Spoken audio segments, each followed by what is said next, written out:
La gestion décentralisée, une nouvelle expérience en République du Congo dont le processus est en cours avec la création d'un ministère délégué à la décentralisation. Pour les organisations de la société civile, il s'agit d'un pas vers la mise en marche de ce processus. C'est certes un pas, mais nous en attendons beaucoup parce qu'il y a un ensemble de paramètres qui doivent être réunis pour faire en sorte que la décentralisation dans les faits soit réelle.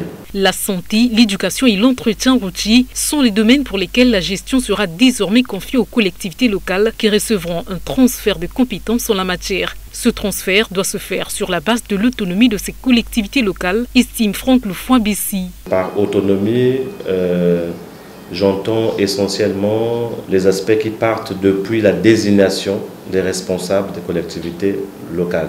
Ce transfert, il devrait être exhaustif. Il devrait donner la possibilité aux collectivités locales, avec leur mandat, de pouvoir, si vous voulez, sélectionner les projets qui importent pour leurs localités respectives.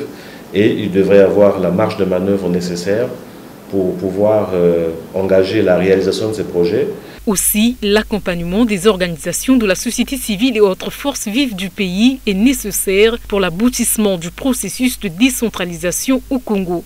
Les organisations de la société civile pourraient s'impliquer dans les séances de travail avec les assemblées locales, donc les conseils départementaux et municipaux, qui ont des plénières au cours desquelles ils retiennent les projets essentiels.